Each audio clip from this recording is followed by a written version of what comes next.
Autumn 1942. 6 million Jewish people, as well as millions of others, were murdered during the Holocaust. We didn't believe it ourselves. It was very, very, without thinking, just on the spur of the moment. A prisoner at Dachau concentration camp is strapped to a wooden frame, his arms twisted behind his back and hoisted upward. The position has a name. The guards call it Baumhängen, tree hanging. Within minutes, shoulders dislocate. Within an hour, permanent nerve damage is done. The prisoner has not been accused of escape. He has not attacked a guard. He spoke out of turn during roll call. This was not an act of rage, it was procedure. That is perhaps the most difficult truth to absorb about what happened inside Nazi concentration camps. The suffering was not incidental. It was not the product of individual sadism running unchecked in a forgotten corner of Europe.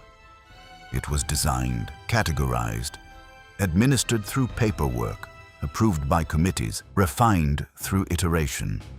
The torture that prisoners endured, from the earliest camps of 1933 to the final death marches of 1945, was a system, and like all systems, it had architects, managers, and a logic of its own.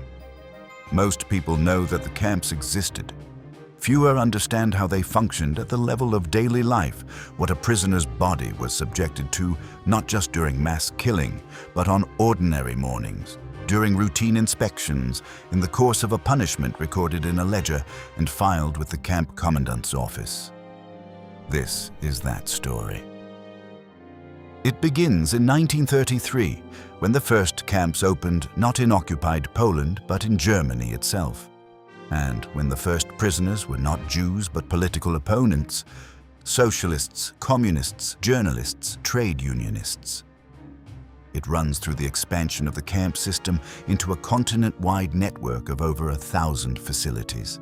And it ends in the liberation testimonies of survivors who walked out of those places carrying damage that no court ever fully measured. The torture inside Nazi concentration camps did not happen in spite of bureaucracy. It happened because of it. To understand how, we have to go back to the beginning. March 22nd, 1933. Germany has been under Nazi rule for less than 2 months.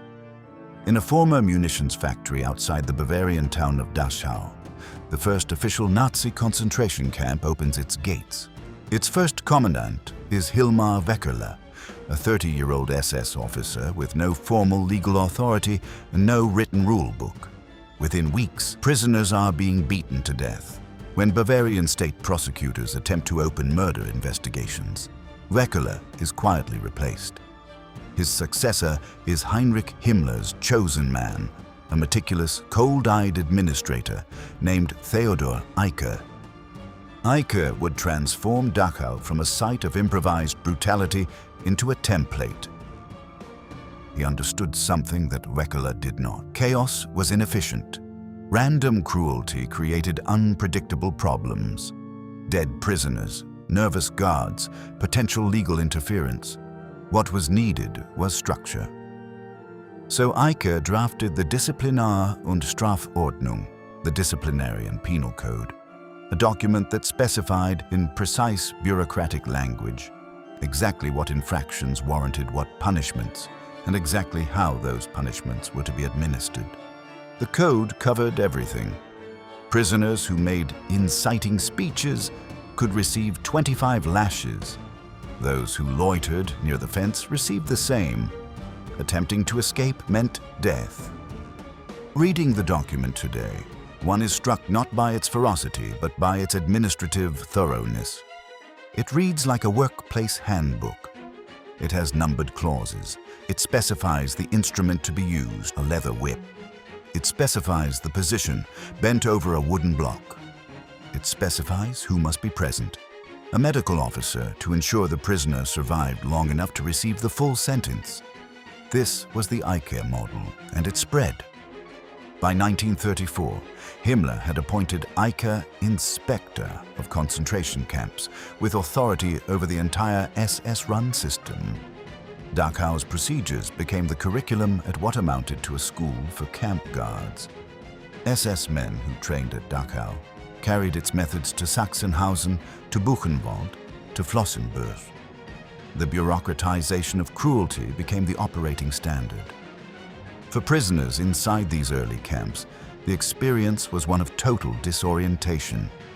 Many had been professionals, lawyers, doctors, professors. Rudolf Wunderlich, a social democrat politician arrested in 1933, later recalled the first hours of his imprisonment, the forced stripping, the shaved head, the replacement of his name with a number, the cold realization that no one outside knew exactly where he was. Identity was the first thing the system attacked. The physical abuse followed a logic tied to this erasure. Punishments were theatrical as much as painful, designed to be witnessed by other prisoners, to communicate that no prior status offered protection. A respected judge bent over the whipping block in front of fellow inmates was not just being hurt, he was being unmade in public. The psychological architecture of the camps was built on this foundation. The early camps were also sites of labor, forced, punishing, often pointless labor, designed not to produce anything useful but to exhaust and degrade. Prisoners at Dachau were ordered to carry heavy stones from one location to another, then ordered to carry them back. The work served no economic purpose. Its purpose was the labor itself, the demonstration of absolute dominion over another person's body and time. But the early camps also had an odd characteristic that would not survive the war. They were, in some cases, exited. Some prisoners were released after months or years, especially before 1938. This created a deliberate ambiguity. Released prisoners carried the knowledge of what happened inside, but also the knowledge that silence was the price of freedom. The camps functioned partly as a terror announcement to the broader population, and that announcement required occasional survivors to deliver it. What the architects of the system could not yet foresee was how quickly the constraints of the early years would dissolve, and how the machine they had built for political enemies would be repurposed for something far larger. The Eicke model was ready. The question was what it would be applied to next. Before a prisoner ever reached a concentration camp, many passed through another level of the system, one even less governed by formal rules. The Gestapo, established in 1933 under Hermann Göring and later absorbed by Himmler's SS empire, operated its own network of interrogation facilities. Cellars beneath regional headquarters, temporary holding site transit prisons. What happened in these places was, by the Gestapo's own terminology, verschärfte Vernehmung, enhanced interrogation. The phrase is chillingly familiar. It is the same euphemism used by other governments in other eras. Its function is always the same, to create legal distance between the act and the word that describes it. In practice, verschärfte Vernehmung at Gestapo facilities meant sleep deprivation, systematic beating, stress positions, near drowning in water troughs, and the threat of harm to family members. These methods were not improvised. In 1937, the Gestapo issued formal guidelines specifying under what circumstances enhanced interrogation could be authorized, and who had to sign off. The paperwork was real. The signatures were real.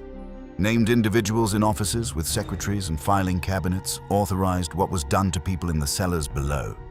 Survivors who passed through both Gestapo interrogation and the camps consistently described the Gestapo cellars as their worst experience. The camps were systematized horror. The cellars were something more intimate and therefore more psychologically destructive.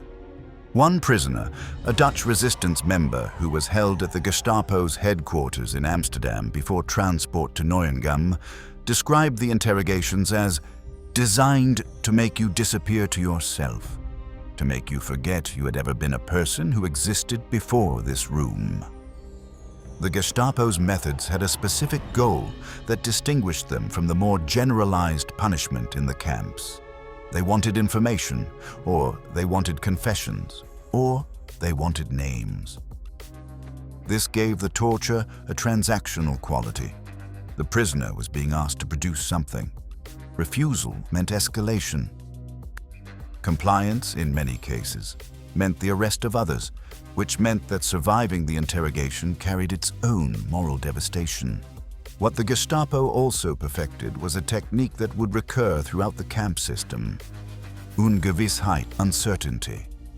Prisoners were never told how long their interrogation would last, whether they would be released or transported, whether their families had been taken. This deliberate maintenance of ignorance was itself a tool. The mind, denied the ability to calculate its own future, tends to collapse inward. It was psychologically efficient.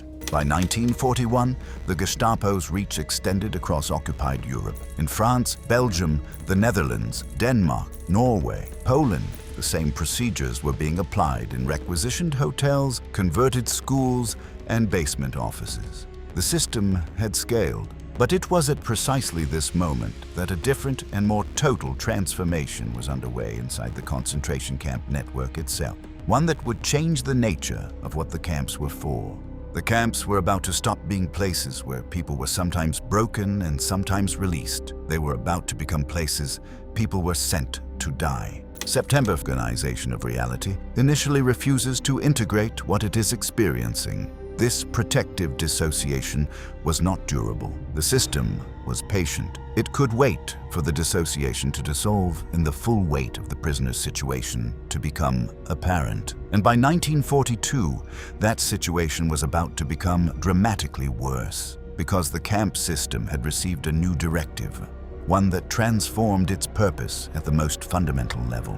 The Wannsee Conference of January 1942 had coordinated what the Nazi leadership called the final solution to the Jewish question. The camps would now be both sites of forced labor and industrialized killing.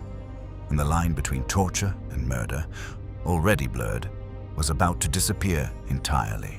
There is a particular category of suffering inside the Nazi camps that sits apart from the rest, not because it was worse in every case, but because of who conducted it and under what institutional identity they operated: the doctors. By 1941, the SS had established a network of medical personnel within the camp system whose activities bore no relationship to the healing function implied by their credentials. At Auschwitz, Ravensbrück, Dachau, Natzweiler Stutthof, Neuengamme, and elsewhere, SS physicians and affiliated researchers used prisoners as Palmnicken massacre, experimental subjects in programs that ranged from pharmaceutical testing to surgical mutilation. The scale of these programs and their institutional connections are crucial to understanding them. These were not isolated acts of individual pathology. They were research programs with budgets, grant applications, progress reports, and institutional sponsors. Some were funded by agencies of the Wehrmacht, seeking solutions to military medical problems. Others were funded by pharmaceutical companies, seeking data that could not be obtained through ethical means. At Dachau, beginning in 1941, a series of hypothermia experiments were conducted under the direction of Dr. Sigmund Rascher, whose research was directly commissioned by Heinrich Himmler and had the stated military purpose of developing treatment protocols for pilots and sailors lost in cold water. Prisoners were immersed in tanks of ice water for periods of up to 3 hours while their body temperatures were monitored. Some were then subjected to experimental rewarming methods, including forced exposure to sun lamps or to the body heat of other prisoners. Approximately 80 to 100 prisoners died in these experiments. The data, meticulously recorded, was later used in post-war research on hypothermia, a fact that generated sustained ethical controversy in the medical community. At Ravensbrück, the main camp for women prisoners, Dr. Karl Gebhardt conducted wound infection experiments beginning in 1942. Healthy women, predominantly young Polish political prisoners, later called the Kaninchen, the rabbits, had their legs deliberately cut open and infected with bacteria, glass, and wood shavings to simulate battlefield wound conditions. The purpose was to test the efficacy of sulfonamide drugs. Many of these women survived, carrying permanent physical damage and spending the rest of their lives fighting for recognition of what had been done to them. Jadwiga Hasa, one of the Ravensbrück rabbits, testified at Nuremberg, "They operated on me 3 times. Each time I was not told what they would do. After the third operation, I could not walk for months. When I asked the nurse what had been done to me, she looked away. The deliberate withholding of information, the denial to the prisoner of even the knowledge of their own mutilation, was itself a component of the method. At Auschwitz, Dr. Josef Mengele pursued a research agenda centered on twins and people with physical abnormalities. His program had a scientific framing: genetics, heredity, the study of human variation. But its methods were those of a system in which subjects had no rights whatsoever. Twins were subjected to simultaneous injections, surgical interventions without anesthesia, and blood removal in quantities that killed them in order to allow comparative autopsy.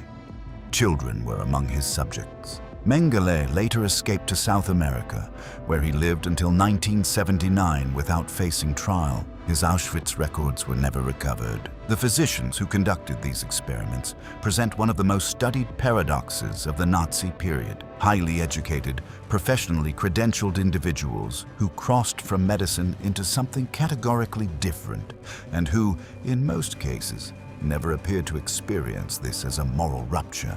Their post-war testimonies and writings suggest that the dehumanization of prisoners was so complete, so institutionally supported, that many of them genuinely perceived their subjects as materials rather than patients. This is the bureaucratic horror at its most concentrated, a system that could transform a physician, a person trained to reduce suffering, into an instrument of it, without requiring the physician to recognize the transformation as such.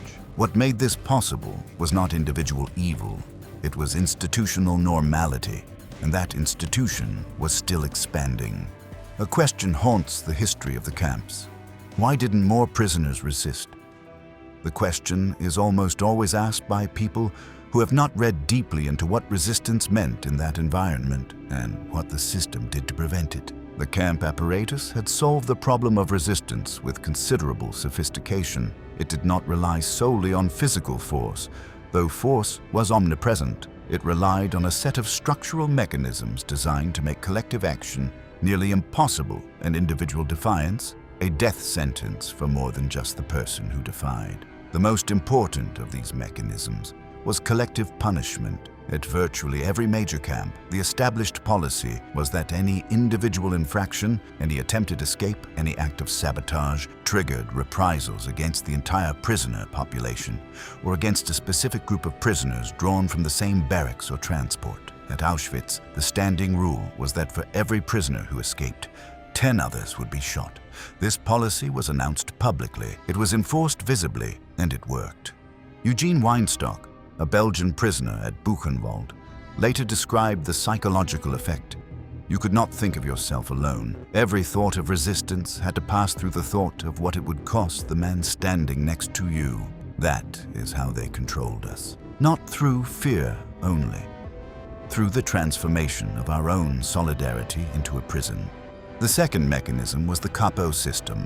Capos were prisoner functionaries, prisoners who were assigned positions of authority over other prisoners in exchange for marginally better conditions. Some capos were political prisoners who tried to use their position to protect those under their supervision. Many others became instruments of violence that the SS could deploy without SS personnel visibly involved in every act. The system created a layer of prisoner-on-prisoner violence that was simultaneously a product of coercion and a source of social destruction within the prisoner community. It also served an ideological purpose. It allowed Nazi administrators to point to prisoner violence as evidence that the prisoners themselves were inherently brutal. The third mechanism was the deliberate destruction of social bonds. Families were separated immediately upon arrival, a process that at Auschwitz occurred on the selection ramp, often in minutes, never to be reversed.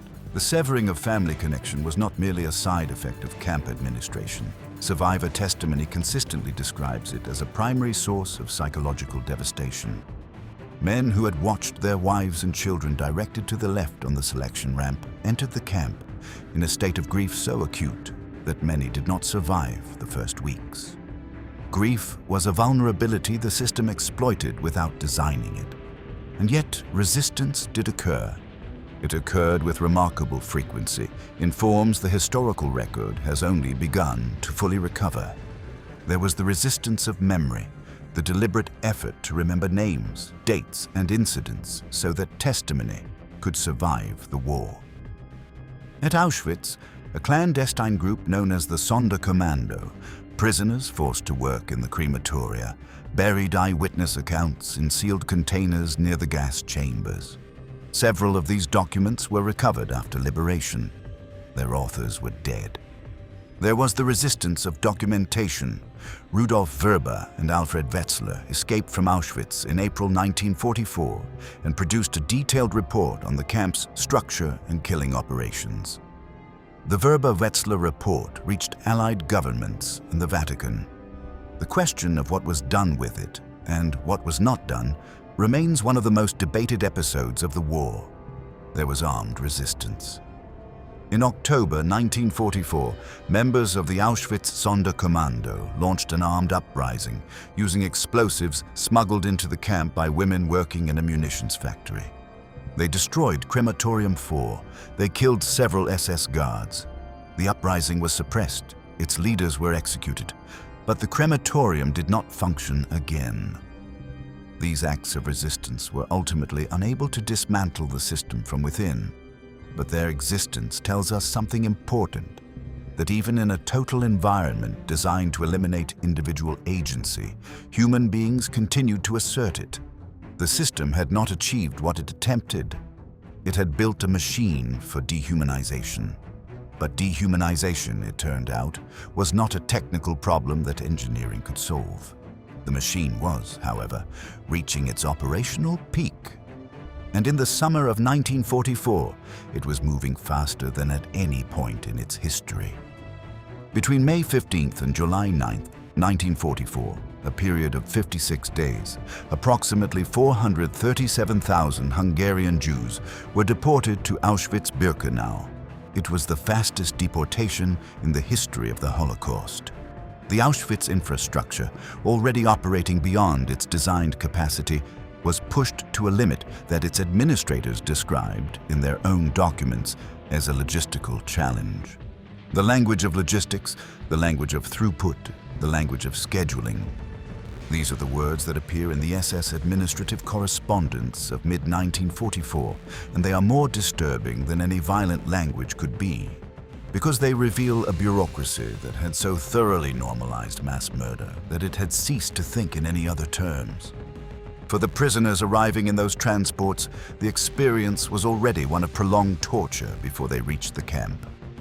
Hungarian Jews had been concentrated in ghettos, then loaded onto cattle cars, sealed with no sanitation, minimal water in summer heat, for journeys that lasted between 3 days and a week. The conditions in the cattle cars killed a portion of passengers before arrival. Those who survived were already severely dehydrated, many suffering from heat exhaustion, some from cardiac events, some from the deaths of family members during the journey itself. They arrived at Birkenau's selection ramp in this condition. They were ordered off the trains immediately, separated from their luggage, separated by gender, and walked past SS physicians who, with a gesture, left or right, assigned them to labor or death. This process took minutes per person. An arriving transport of 2,000 people could be processed in under an hour. Those sent to labor entered the camp system and encountered the full apparatus of torture described in earlier chapters. The stripping and registration, the tattooing, the roll calls, the punishment blocks, the food designed to sustain a body for weeks of heavy labor before it failed. The average life expectancy for a new prisoner in Auschwitz labor category in 1944 was approximately 3 months. But 1944 also brought a new dimension of suffering to the camp experience. The awareness, growing throughout the prisoner population, that the war was turning and that the Nazi regime might attempt to destroy the evidence of what had happened. This awareness was not paranoid, it was correct. Beginning in late 1944, with Soviet forces advancing from the east, the SS initiated a systematic destruction of camp records and physical infrastructure at multiple facilities. At Auschwitz, the crematoria were dynamited by the SS in January 1945, days before liberation. documentation was burned. But the obliteration was incomplete. The Soviets, who entered Auschwitz on January 27, 1945, found approximately 7,000 survivors and a warehouse complex that, when inventoried, contained over 1 million items of clothing, thousands of kilograms of human hair, and tens of thousands of pairs of shoes. The shoes were perhaps the most overwhelming detail in the Soviet officers' reports. They were sorted by size, stacked in rows, ready for redistribution. They had been removed from the feet of human beings who no longer existed, and they had been catalogued, because the system catalogued everything. But the system was not finished. Not yet. For tens of thousands of remaining prisoners, the final chapter of their suffering was still to come, and it would be conducted not in fixed camps with walls and procedures, but on the roads of a collapsing empire, in winter, on foot, January 18th, 1945. Soviet forces are 60 kilometers from Auschwitz and closing. SS Command issues the order to evacuate. Approximately 60,000 prisoners are assembled and marched westward into temperatures that will reach minus 20 degrees Celsius. They're given minimal food, in many cases, none at all. They are not given adequate clothing. They are marched at a pace that the weakest among them cannot maintain. Those who fall are shot. This is the Death March. And it is, in some ways, the most revealing episode in the entire history of Nazi camp torture, because it demonstrates that even in the final days of a collapsing military campaign, with Soviet forces closing and Allied troops advancing from the West, the SS continued to kill prisoners through deliberate brutality rather than allowing them to be liberated. The death marches were not logistical improvisations in the face of military necessity. They were a policy choice. The alternatives were available.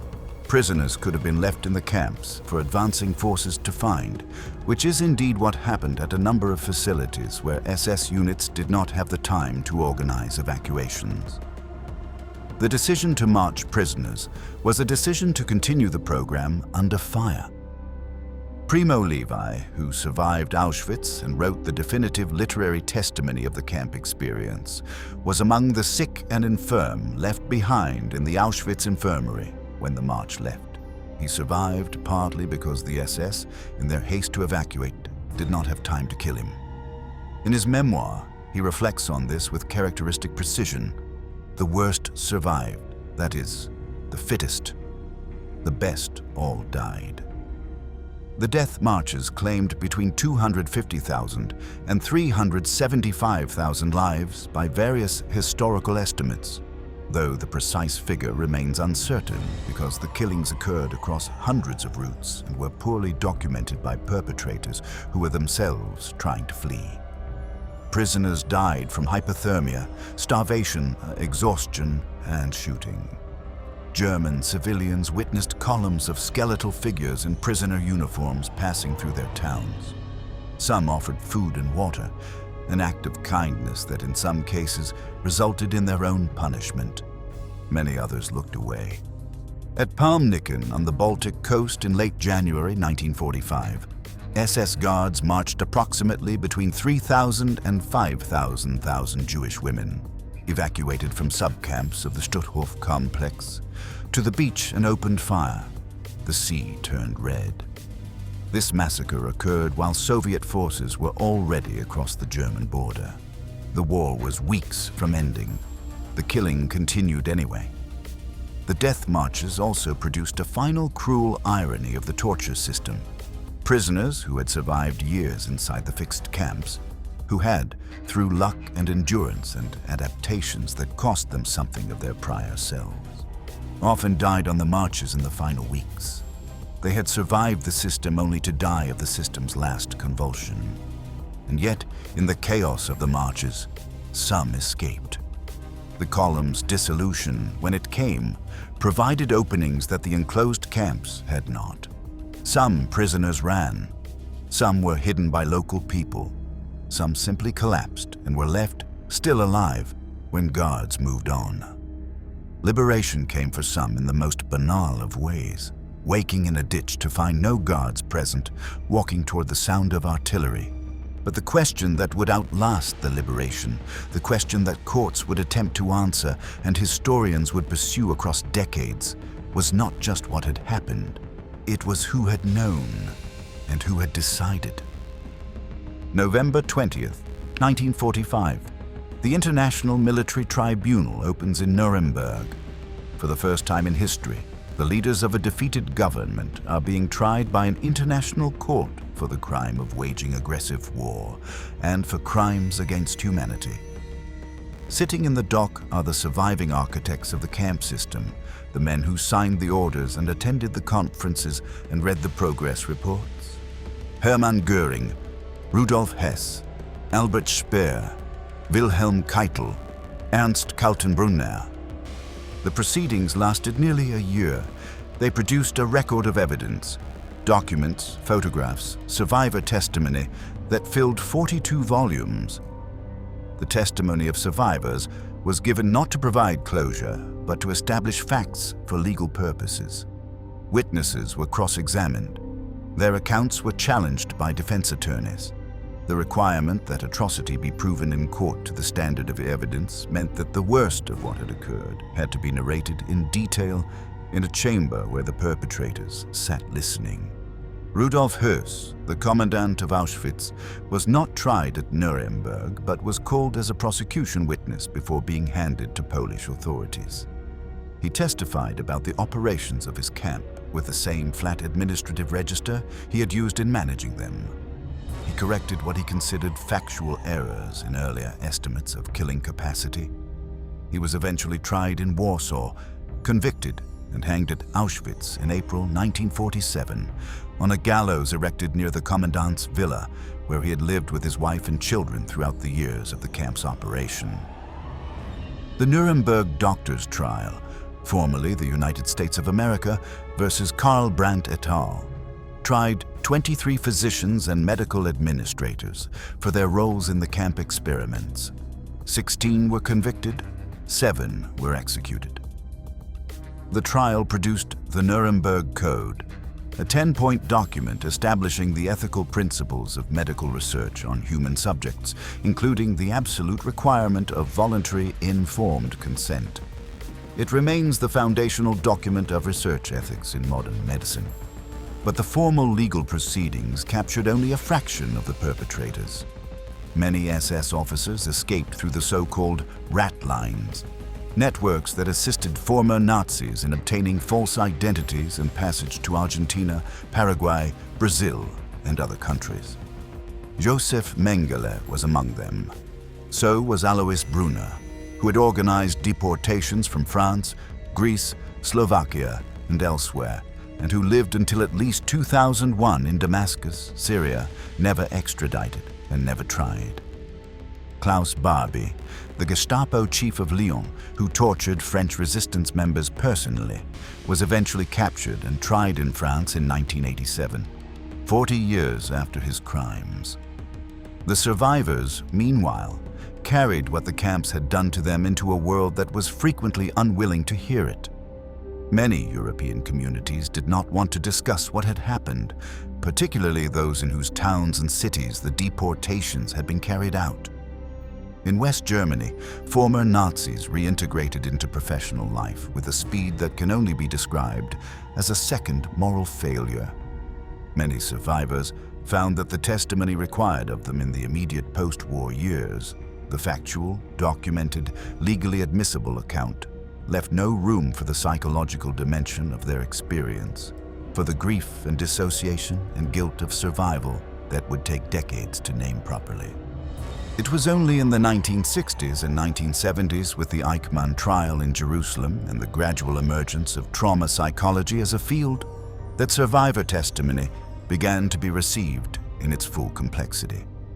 The concept of post-traumatic stress disorder, codified in the late 1970s, partly in response to the experiences of Vietnam veterans, drew heavily on studies of Holocaust survivors and their families. The transmission of trauma across generations, documented in the children and grandchildren of survivors, became one of the defining research questions of late 20th century psychiatry. The Ravensbrück rabbits, those Polish women who had been subjected to wound infection experiments, fought for decades for formal recognition of what had been done to them, for medical care for their injuries, and for acknowledgement from the German state. Many of them received no compensation until the 1980s. Some received none at all. Jadwiga Hasa, who had testified at Nuremberg at the age of 27, died in 2002 at 83, having spent 55 years as a living witness to a crime that the legal system had acknowledged and society had struggled to fully absorb. The story of torture in Nazi concentration camps lasted 12 years. It began in a factory outside a Bavarian town with a guard named Weckerle and a prisoner population of a few hundred. It ended on frozen roads through Germany and Poland in the last weeks of a war already decided. Between those 2 points, the system passed through every stage of institutional development: improvisational cruelty, bureaucratic codification, industrial scaling, experimental refinement, and final collapse. At each stage, it was made possible not by the actions of a small number of exceptional monsters, but by the participation of ordinary professionals, administrators, physicians, engineers, lawyers, railroad workers, who kept the machine running within the frame of their normal working lives. This is the lesson the system teaches, and it is a lesson that resists being made comfortable. It is not a lesson about the uniqueness of one nation or one era. It is a lesson about what bureaucracy can normalize when the initial moral constraints are removed, about what professionals will do when their institutions tell them to, about how the routinization of cruelty proceeds, step by careful step, from the first signed order to the last signature on a manifest. The Eicke Code, with its numbered clauses and its specifications for the position of the whipping block, is not a historical curiosity. It is evidence of a process. The process by which human beings are transformed, by institutions, by ideology, by incremental normalization, into functionaries of suffering. And its lessons remain urgent. Not because the same thing is happening now or is inevitable, but because the mechanisms that made it possible are not unique to that time and place. They are mechanisms embedded in the architecture of human institutions everywhere. The capacity to dehumanize, to categorize, to process, these are human capacities. What the Nazi camp system demonstrates at its most concentrated and horrific is what those capacities become when unchecked by law, by conscience, and by the basic insistence that every person who walks through a gate retains their full humanity regardless of what any authority has decided to call them. Over 6 million Jews were murdered in the Holocaust. Millions more, Soviet prisoners of war, Polish civilians, Roma and Sinti, people with disabilities, homosexual men, political prisoners, Jehovah's Witnesses, died in the same system or systems connected to it. The precise number of those who were tortured without dying remains incalculable. What remains calculable, because survivors made sure of it, because they wrote it down and testified and insisted on being heard, is the record, the names, the dates, the procedures, the Nuremberg Code, the testimony of Jadwiga Hasa, the buried documents of the Sonderkommando, the 7,000 shoes sorted by size in the Auschwitz warehouse. These are what remain. To forget them would be to complete what the system attempted. We remember not as an act of grief alone, but as an act of vigilance, because the machine was real, because it was built by people who believed they were doing something reasonable, and because the only reliable safeguard against its reconstruction is the refusal to look away from what it actually was.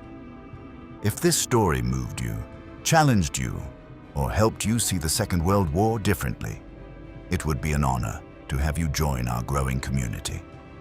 Subscribing isn't just a click. It's a way to support more powerful stories, more forgotten voices, and more truth from the past. So if you believe these stories matter, hit that subscribe button, and let's keep building this journey together. And don't forget to leave a comment. We read everyone and love hearing your thoughts. Until next time, keep exploring history with Epic War. Keep asking questions, keep seeking the truth.